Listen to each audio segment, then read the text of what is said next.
하나님이 원하신 사람 세 번째로 하나님의 손에 붙들린 자라는 점을 가지고 여러분들의 은혜를 나누기 원합니다.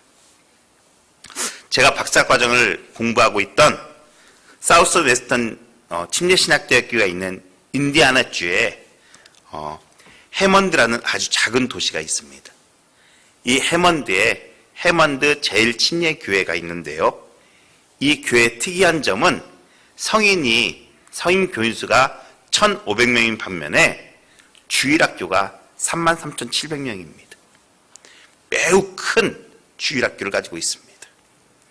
그래서 주일날이면 매일 아침 이 해먼드뿐만 아니라 인디아나 주 전체, 또한 그 옆에 일리노이아 주 전체, 또는 시카고까지 버스들이 다니므로, 수십 대가 버스가 다니므로 말미암아서 이 주일학교 학생들이 이 교회로 모입니다.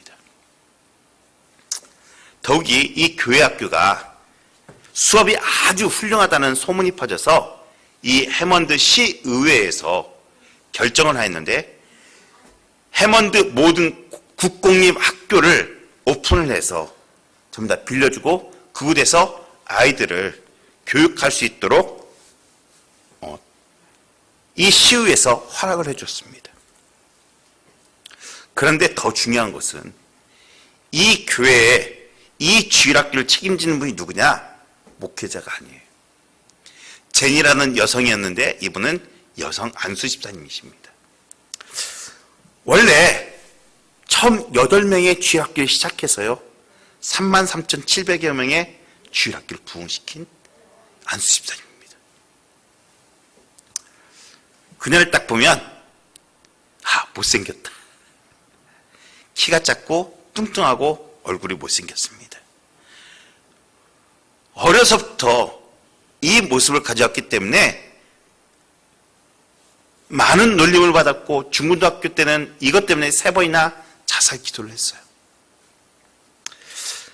그리고 또 얼마나 공부 못했는지 대학에 들어가는데 대학에 들어갈 실력이 안 돼서 미국이라면 누구나 들어갈 수 있는 요리든지 꽃꽂이든지 마술이든지 이런 걸 배울 수 있는 커뮤니티 칼리지라는 것이 있습니다.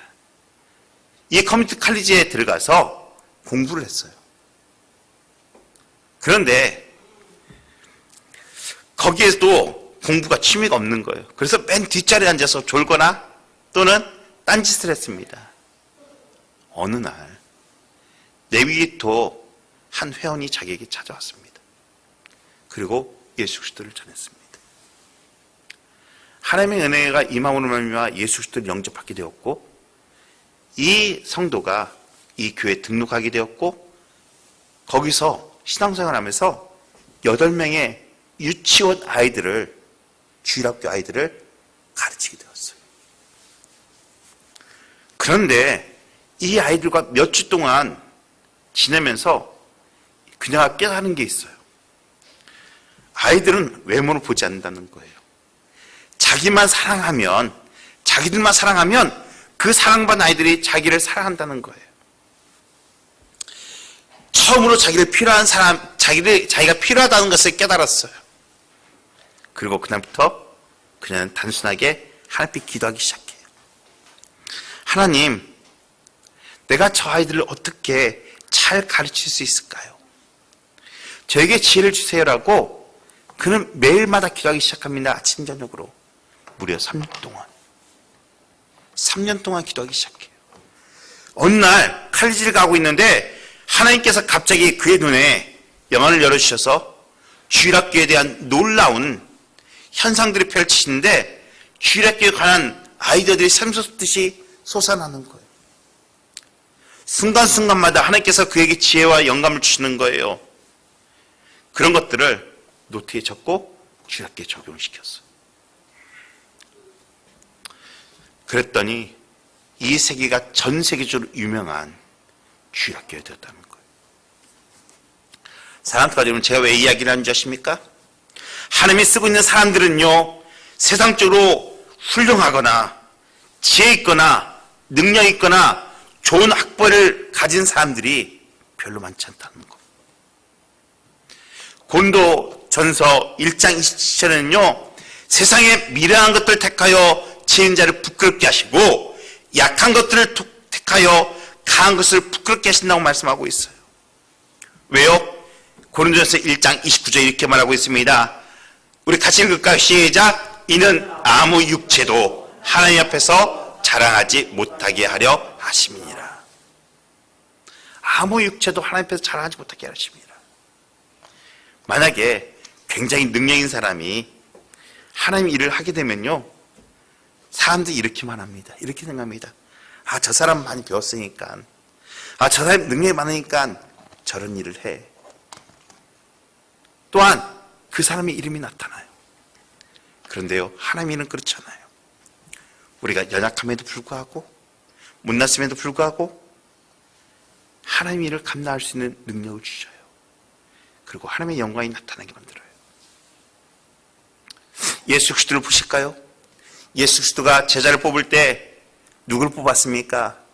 그 당시에 바리새인들을 뽑았으면요, 좀 더 효율적이었을 거예요. 여러분들, 바리새인들은요, 세상적인 관점을 보면요, 그는 가문이 좋습니다. 배운 사람들입니다. 공부를 많이 한 사람들입니다. 그리고 좀 잘못되긴 했지만 하나님의 사랑에 열심히 있는 사람들이에요. 그런데요, 예수님은 그런 사람들을 뽑지 않았어요. 오히려 배우지 못한 어부들을 택하시고 세상에서 멸시받고 차별받은 사례들을 뽑아서 하나님 나라를 확장시켜 나왔다는 사실이에요. 사랑하는 여러분, 우리가 아무리 연약한 자일지라도 하나님의 손에 붙들린 바 되어지면 하나님 일을 하신다는 사실을 믿으시기를 간절히 축원합니다. 우리에게 있어서 나의 조건이 무엇인가가 아니라 하나님 손에 붙들려 있느냐, 내가 무엇을 가지고 내가 무슨 소유를 갖고 있냐가 아니라 하나님 손에 붙들려 있냐가 가장 중요하다는 사실이에요. 오늘 본문은요, 하나님 손에 붙들린 바 되어진 한 사람이 나옵니다. 누구입니까? 다윗입니다. 다윗은요, 원래 세상적인 눈으로 볼 때 좋은 조건이 아니었습니다. 그는요, 성골 출신도 아니에요. 적어도요, 하나님께서 선택한 인물들은 장남을 중심으로 뽑아왔는데 그가 장남입니까? 아니요. 8번째 중에 막내입니다. 게다가 성경은요, 그의 형들의 신체나 외모에 비해서 현저히 떨어진 것처럼 성경은 말하고 있어요.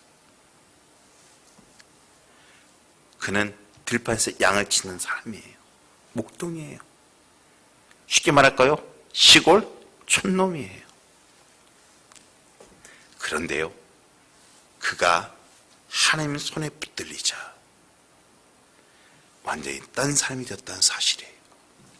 우리가 저번에 보았듯이 사무엘상 16장 13절에 사무엘의 기름 뿔병을 가져다가 그의 형제 중에 그에게 부었더니 이날 이후로 다윗이 여호와의 영에 크게 감동되니라. 사랑하는 여러분, 사무엘 선지자가 다윗에게 기름을 붓자 무엇이? 하나님의 영이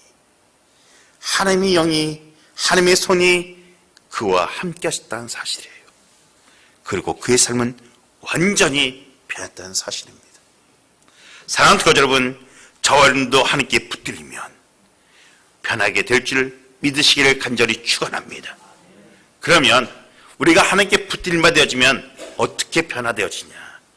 첫 번째로요, 하나님의 손에 붙들림 바 되어지면 지혜로운 사람이 되어집니다. 우리 5절 말씀 보기 원합니다. 우리 같이 읽겠습니다. 시작. 시작. 다윗은 사울이 보내는 곳마다 가서 지혜롭게 행하매 사울이 그의 군대의 장으로 삼았더니 온 백성이 합당히 여기고 사울의 신하들도 합당히 여겼더라. 아멘. 사울왕은요, 악신의 들음을 말미암아 다윗을 창으로 2번이나 죽이려 했습니다. 그런데 다윗이 그 2번 다 피하여 살아났습니다. 사울은 여기서 마치지 않고요, 계속해서 다윗을 죽이려는 계획을 짭니다. 그 계획 중 하나가 자기의 딸 메랍을 아내로 주는 계략을 짭니다. 사울왕이 전에 벨라 골짜기에서 골리앗을 물리칠 때 저 골리앗을 물리치면 내 딸을 주어 사위를 삼겠다는 조건을 내겁니다. 그런데 그것이 아직도 지켜지지 않았어요. 다윗의 위상이 높아지자 이 사울이 그의 딸 메랍을 다윗에게 주겠다는 거예요.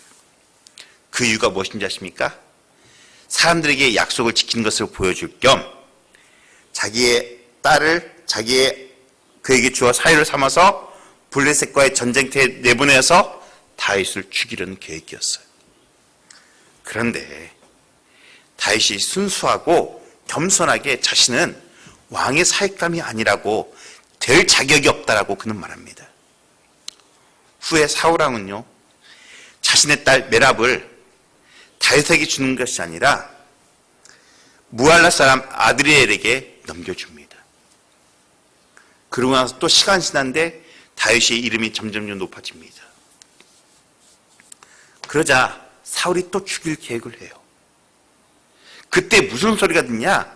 자기의 딸, 여러분 잘 아는 미갈이 다윗을 사랑한다는 이야기가 듣게 되죠. 아, 저걸 갖고 또 다윗을 죽여야겠구나. 이번에는요, 자기의 신하들을 불러 모읍니다. 그리고 야, 다윗이 내 딸 미갈과 결혼하게 만들어주라. 그래서요, 다윗을 부추겨서 결혼할 수 있게끔 만들어갑니다. 조건이 붙었습니다. 무엇입니까? 블레셋 사람 양피 100개를 가져오라는 것이었습니다. 그 이유는 블레셋 사람과 싸움으로 말미암아 죽게 만들려는 술수였습니다. 그러나 다윗은 사울 왕이 보내는 곳곳마다 그곳에서 지혜롭게 행하며 하나님의 지혜로 모든 것이 옳게 좋게 풀려갑니다.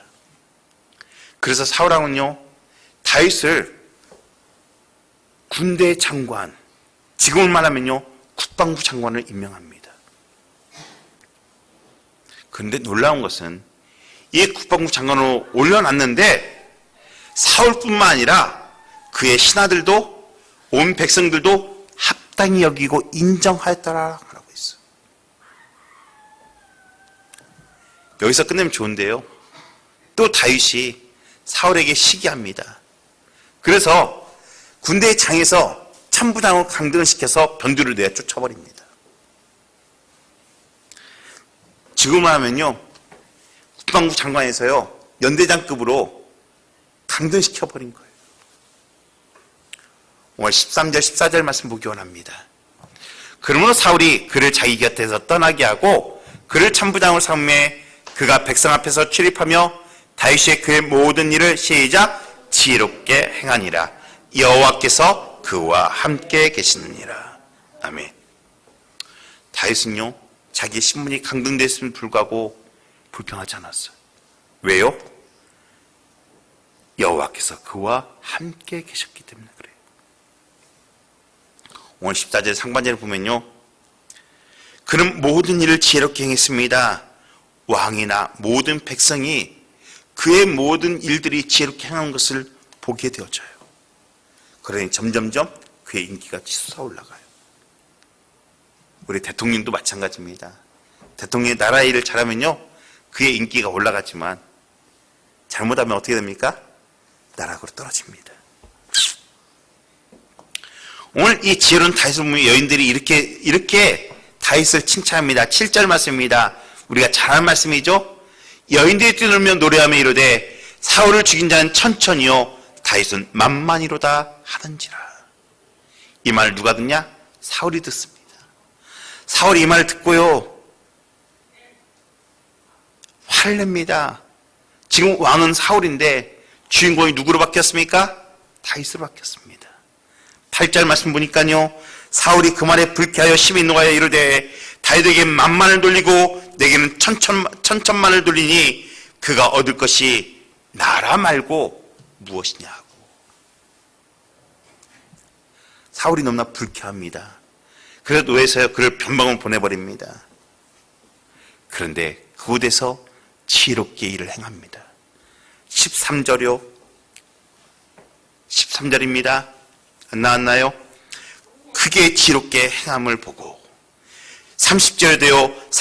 사울이 모든 신하보다 더 지혜롭게 행하매. 우리가 몇 구절을 성경을 읽었습니다. 사랑하는 여러분, 다윗에게 지혜가요 한 번만 임했습니까? 아니요, 그렇지 않아요. 계속해서 오늘 18장은요 4번이나 지혜가 더해졌다고 말하고 있어요. 왜요? 하나님이 함께 하시기 때문에 그래요. 하나님이 붙으셨기 때문에 그래요. 하나님이 함께 하시는 말이면 하나님께서는요 다윗에게 지혜로운 마음을 허락해 주셨다는 사실입니다. 사랑하는 여러분, 오늘날 하나님이 우리에게 원하시는 마음이 무엇일까요? 이사야서는 우리에게 말합니다. 오늘날 너희에게 지혜로운 자가 어디 있냐고 우리에게 찾고 계십니다. 다윗이 이렇게 지혜로운 행동을 할 수 있었던 것은 그가 원래 똑똑해서요? 총명해서요? 그가 많이 배워서요? 아니요. 오늘 아까 우리가 읽었듯이요 지혜롭게 행할 수 있던 이유는 단 한 가지예요. 하나님이 함께 계심이라. 하나님의 손에 붙들렸기 때문에 그렇습니다. 그가 비록 시골 촌놈이고 못났고 배우지 못했던 목동이 할지라도 하나님이 함께 하셨고 하나님께 붙으시로 말미암아 그런 모든 일을 지혜롭게 성공적으로 했다는 사실입니다. 사랑하는 여러분, 저는 원하건대 지혜의 근본인 주님을 의지하시기를 간절히 축원합니다. 우리 대원가족들이 하나님과 함께하기를 간절히 축원합니다. 하나님께 지혜를 간구하십시오. 하나님의 영이 임함으로 지혜인 자 되어 하나님을 영화롭게 하는 저와 우리 대원가족들이 되어지기를 간절히 축원합니다. 하나님은요 우리에게 주시기를 원하는 것이 무엇인지 아십니까? 우리는 돈, 권력, 명예를 원합니다. 그러나 하나님은 우리에게 무엇을 주시기 원하냐? 야고보서 1장 5절 말씀입니다. 우리 같이 읽겠습니다.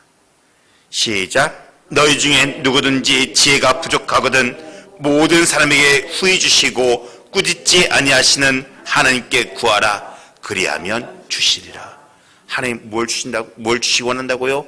지혜를요. 여기에요 몇 가지의 단어가 있습니다. 누구든지 후히 주시고 꾸짖지 아니하시는 구하라. 그리하면 주시리라. 누구든지예요. IQ가 떨어지든지 어리든지 나이가 많든지 남자이든지 여자이든지 누구든지 하나님께 구하라는 거예요. 그러면 어떻게 하겠다고요? 주시겠다는 사실입니다. 사랑하는 여러분, 다윗은요 부족했지만 하나님의 지혜를 받음으로 말미암아 그가 어디를 가든지 지혜롭게 행했다고만 하고 있어요. 사울의 신하들도 온 유대와 이스라엘 백성들도 그의 군대 장관에 대해서 합당하다고 여겼다고 성경은 말하고 있습니다. 사랑하는 여러분, 우리 대원가족들이요 하나님의 영이 임함으로 말미암아 사람들에게 사랑과 존경을 받는 저와 우리 대원가족들이 되어지기를 지혜로운 삶을 살아가기를 간절히 축원합니다. 탁월한 인간관계는요 하나님과의 관계가 탁월하면 자연스럽게 인간관계는 탁월해질 수밖에 없어요.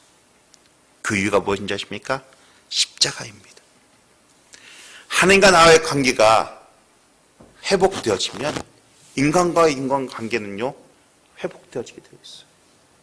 그러나 하나님과의 관계가 우리가 무너지게 되어지면 인간과의 관계는요 자연스럽게 무너지게 되어 있어요. 사랑하는 여러분, 여러분들의 삶 가운데 인간관계가 무너졌다고요? 그것 때문에 고민하지 마시고 하나님과의 관계를 회복시키는 하나님께 붙들리는 저와 우리 대원가족들이 되어지기를 간절히 축원합니다. 경북대학교의 진학 교수인 홍원하 안수 집사님이 계십니다. 이 홍원하 안수 집사님은요 대구의 모 교회의 장로님의 잘 섬기는 장로님의 아들이었습니다. 그런데 이 홍원하 씨도 하나님을 잘 섬겼던 것 같아요. 어려서부터 교회 일에 열심히였고 중고등부 학생회장 그리고 모든 공적 예배, 기도회까지 참석하는 믿음 있는 학생이었습니다. 그런데 참 아이러니컬하게 믿음이 있으면 보통 학교에서 공부를 못하는 것들이 참 많이 있어요. 이 학생이 고등학교를 가야 하는데 대구 시내에 있는 학교를 가지 못하고 시골에 있는 학교에 들어갔어요. 이제 3학년이 되었어요. 대학을 가야겠는데 성적이 나오지 않는 거예요. 실력이 부족하니까 어느 대학 갈 만한 학교가 없는 거예요. 하나님께 기도합니다. 하나님, 저 대학 가고 싶어요.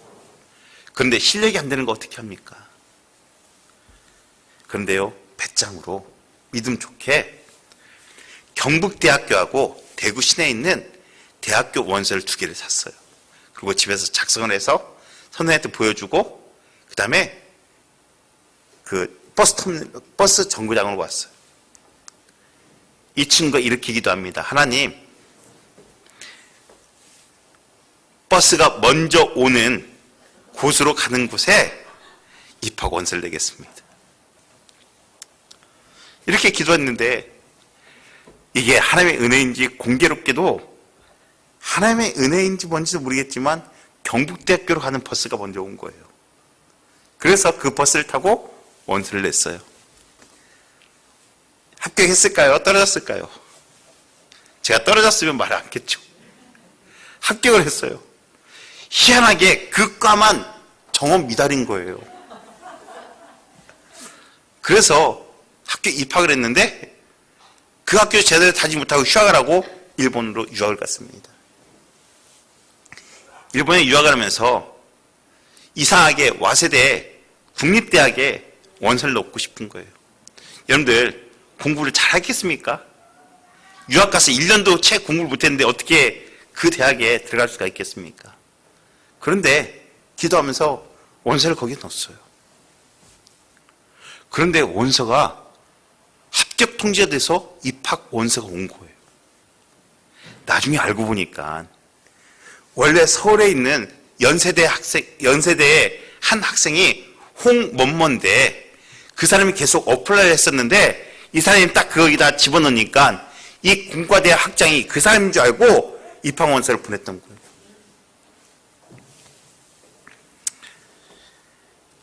하나님이 예비하심이었어요. 기적적으로요. 그 와세대학의 공대생이 된 거예요. 제가 이야기하고 싶은 것이 이거예요. 그때부터 그가 바뀌어지기 시작해요. 하나님이 나와 함께 하시는 거 알았지만 나의 구원자인 거 알았지만 정말로 나와 함께 하시며 나를 예비하시며 살아계신 하나님을 체험하고 나니까 그의 믿음의 태도가 바뀌는 거예요. 정말 하나님을 의지하고 정말로 열심히 공부했어요. 그 어려운 와세대학교의 학부와 석사 그리고 내진 설계 분야에서 박사학위를 취득했어요. 그런데 놀랍게 그가 박사학위를 딱 취득하자마자 1995년에 일본 고베에서 아주 큰 지진이 나서 고베가 쑥대밭이 되어버렸어요. 그때 우리나라에 지진학이라는 것이 없었어요.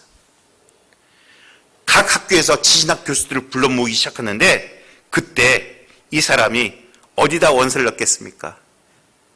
자기가 들어갔던 경북대학교에 원서를 내서 지금도 현재 교수로 되어 있어요.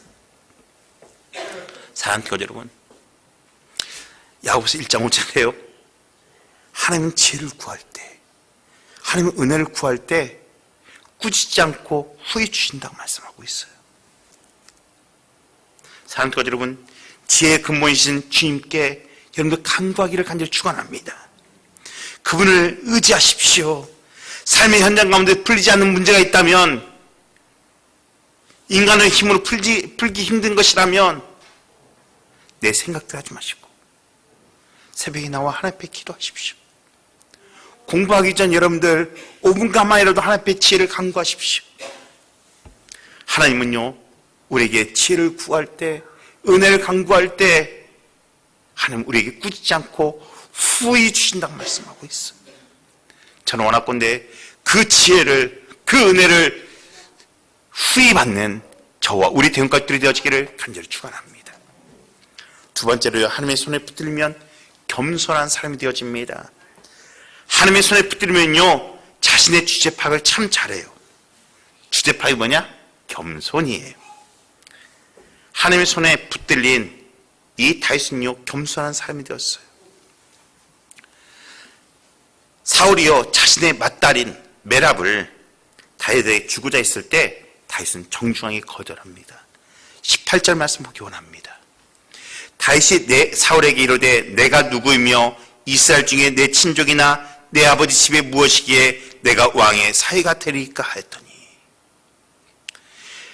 다윗은요, 자기의 가문이, 집안이, 자신이 왕의 사위가 될 자격이 없다라고 겸손하게 오늘 말하는 거예요. 오늘 23절 말씀 볼까요? 사울의 신하들이 이 말을 다윗의 귀에 전하매 다윗이 이르되 왕이 사위 되는 것을 너희는 작은 일로 보느냐? 나는 가난하고 천한 사람이란지라. 사랑하는 여러분, 하나님의 신에 감동된 사람은, 하나님께 붙들린 사람은, 하나님과 동행한 사람은요, 겸손해지는 것입니다. 그 이유가 무엇인지 아십니까? 하나님을 섬기면 섬길수록 내 자신의 부족함이 보이기 때문에 그래요. 우리가 예수를 오래 믿었음에도 불구하고 내가 겸손하지 못하면 내가 과연 하나님께 붙들림 받았는가 점검해 보시기를 간절히 축원합니다. 우리 한국 침례교 교회사에서 빼놓을 수 없는 분이 한 분이 계십니다. 그분은요, 우리 침례교회, 한국 침례교회 발판을 놓으신 말콤 패닉 선교사입니다. 이분이 미국에서, 캐나다에서 20대에 1898년에 우리나라로 건너오셨습니다. 그리고요, 그가 와서 여기에 와서 제일 먼저 한 게 한국말을 배웠어요. 한국말을 배울 뿐만 아니라 옷도 먹는 것도 전부 다 한국화시켰어요. 그러면서 이곳저곳 돌아다니면서 복음을 증거합니다. 어느 날 어느 시골에 가서 복음을 증거하다가 저녁에 주말에 가서 밥을 먹고 있는데 사람들이, 서양 사람이 한국 옷을 입고 한국말을 하고 한국 밥을 먹으니까 옆에서 신기해서 쳐다보기 시작합니다. 그런데 꼭 이런 사람이 있어요. 꼭 버르는 사람들이 있어요. 이 버르는 한 청년이 이 선교사님 향해서 말합니다. 그것이 밥을 먹네.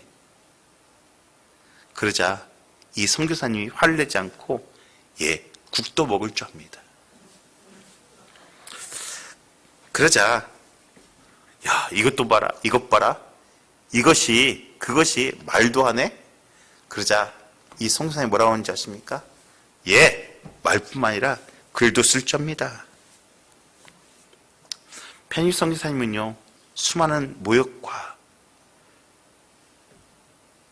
또는 이 수많은 모욕을 받으면서도요, 복음을 위해서 낮아지기를 자청했어요.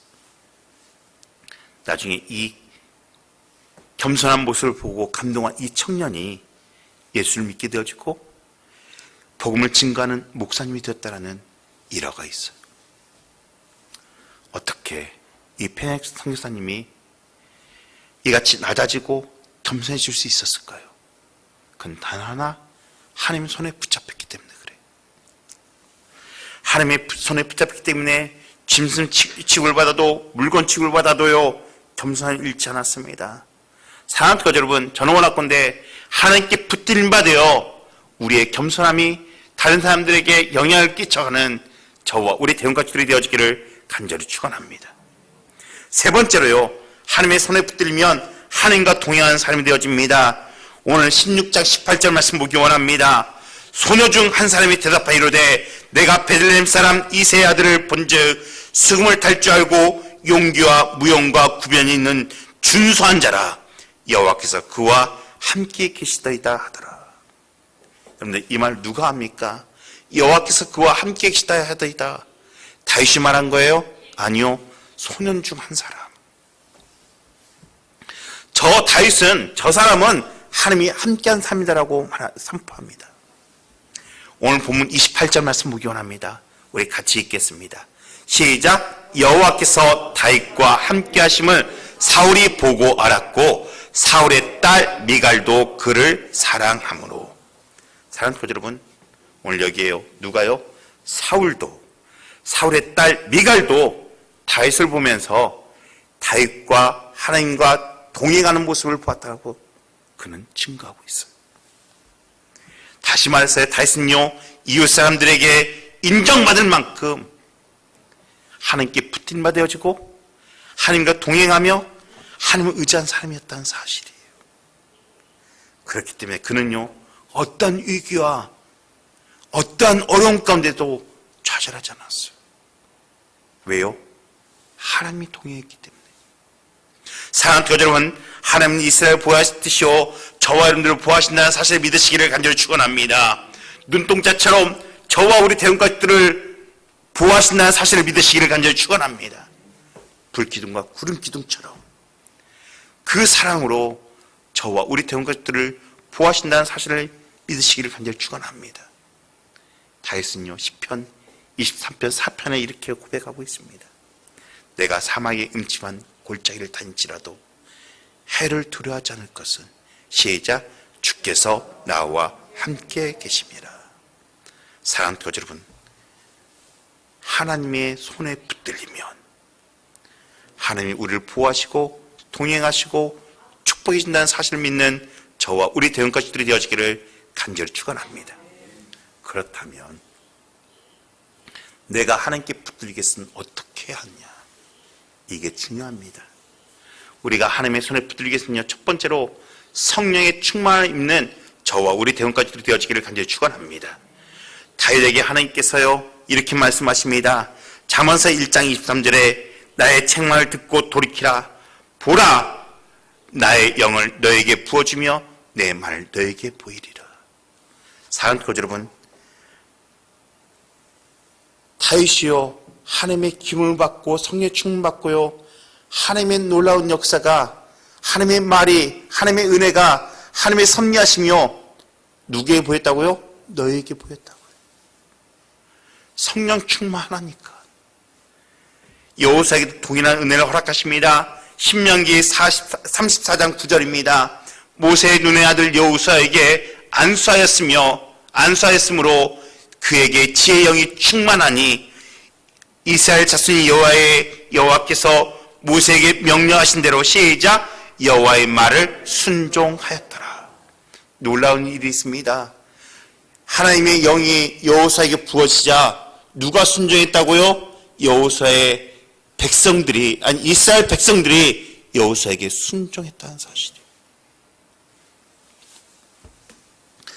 요셉에게도 동일한 은혜를 허락해 줍니다. 하나님의 지혜로 애굽의 총리가 된 것도 하나님의 영을 받았기 때문에 그래요. 창세기서 41장 38절 39절에 바로가 그의 신하들에게 이르되 이와 같이 하나님의 영에 감동된 사람을 우리가 어찌 찾으리요. 요셉에게 이르되 하나님이 이 모든 것을 내게 보이셨으니 너와 같이 명철하고 지혜인 자가 없도다. 사랑하는 교회 여러분, 하나님의 영을 받으니 지혜로운 자가 되었어요. 그걸 다른 사람들에게 보여주는 자가 되었어요. 초대교회 일꾼의 자격도 마찬가지입니다. 성령이 충만한 자와 지혜가 충만한 자라고 말하고 있어요. 사랑하는 교회 여러분, 우리가 성령 충만해야 하나님께 붙들린 자가 되어집니다. 저는 원하건대 우리 세운것들이요 성령의 충만한 자가 되어지기를 간절히 축원합니다. 두 번째로요, 하나님의 손에 붙들리겠으면요 하나님을 경외한 자가 되어져야 돼요. 우리 시편 111편 10절 말씀입니다. 여호와를 경외함이 지혜의 근본이니라. 지혜란 멀리 보고 높게 보고 높이 보는 만큼 넓어집니다. 자기만 보면요 지혜롭지 못합니다. 남을 보면 조금 지혜로워집니다. 그러나 하나님을 보면 참된 지혜가 나온다라고 탈무드에 써 있어요. 자녀들을 지혜롭게 하고 자신은 지혜롭게 살고 싶으면 하나님을 경외하는 삶을 살아가는 저와 우리 대원가족들이 되어지기를 간절히 축원합니다. 하나님을 경외하면요, 인생의 목적을 알게 되어지고요, 죽음의 세계를 아는 지혜를 얻어서요, 우리가 바른 인생을 살아갈 수가 있어요. 저는 이 지혜를 얻는, 하나님을 경외하는 삶을 살아가는 저와 우리 대원까지 되어지기를 간절히 축원합니다. 세 번째로요, 하나님의 손에 붙들리겠으며 말씀을 묵상해야 합니다. 다윗은 하나님과 하나님의 말씀을 사모한 자였고요, 날마다 묵상한 자였습니다. 그는 말씀에 거했고요, 날마다 교제하고 동행한 사람이었습니다. 시편 말씀에 보면 다윗의 삶 속에서요, 양을 치는 그 광야 가운데서도 날마다 하나님의 말씀을 묵상하고 암송하고 교제하는 모습들이요, 자주 시편에서 나와요. 앞서 우리가 읽었죠.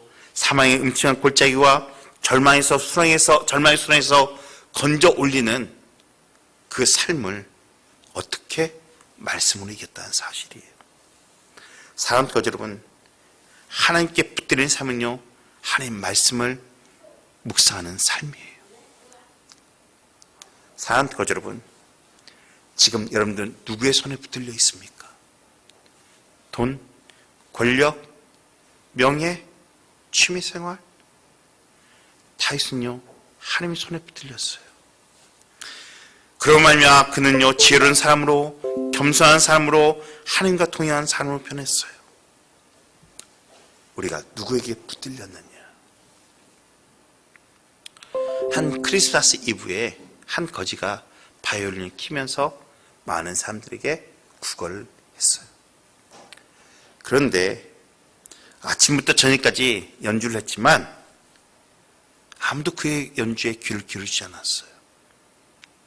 그의 모자에는요, 몇 푼의 동전만 있을 뿐이었습니다. 해는 지고 이제 추워서 돌아가야 했는데 별 소득 없이 돌아가야 했습니다. 그때 한 50대의 남자가 그에게 다가왔습니다. 여보시오, 그 바이올린 좀 나에게 주십시오. 이 거지는 쉴 겸 자기의 낡은 바이올린을 그에게 건네주었습니다. 그가 그 바이올린을 붙잡았더니 조율을 하고 연주를 하기 시작합니다. 그런데 사람들이 길을 가다가 가던 길을 멈추고 그에게로 우르르 몰려들기 시작합니다. 한 곡이 끝나자 우레와 같은 박수가 터집니다. 두 곡이 끝나자 사람들의 눈에서 눈물이 흐릅니다. 그리고 그 거지의 모자에 수북히 돈이 쌓입니다. 그 바이올린을 켰던 자는 바이올린의 대가 파가닌이었습니다. 악기는 좋지 않았습니다. 낡은 악기였습니다. 그러나 그가 그의 손에 붙들리자 사람들의 마음을 움직이는 아름다운 악기로 변했다는 사실이에요. 뭐가 달랐습니까? 연주자가 달랐습니다. 사랑하는 교제 여러분, 저 여러분들의 인생의 주관자는 누구입니까? 저는 그 주관자, 그 인생의 운전자가 하나님이 되어지기를 간절히 축원합니다. 제가요, 초보 운전할 때는요, 옆에 누가 타지를 않으려고 그래요. 그런데 제가 이제는요, 수십 년을 운전하다 보니까요, 이제는 많은 사람들 태우고 다니는 누가 나를, 내 차를 타도 불안하다는 말을 하지 않아요. 사랑하는 교제 여러분, 여러분들 인생의 운전석을 인생의 주관자이신 하나님께 맡기기를 간절히 축원합니다.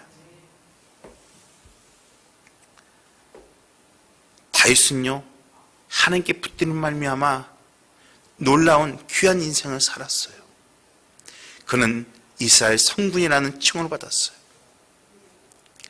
학교 졸업장도 없던 D.L. 무디를 하나님께서 붙드시니까 미국의 부흥의 불길을 붙이는 부흥사로 사용하셨어요. 폐렴에 걸려 언제 죽을지 모르는 배움의 길이도 짧은 조용기 목사님의 하나님의 손에 붙들려지자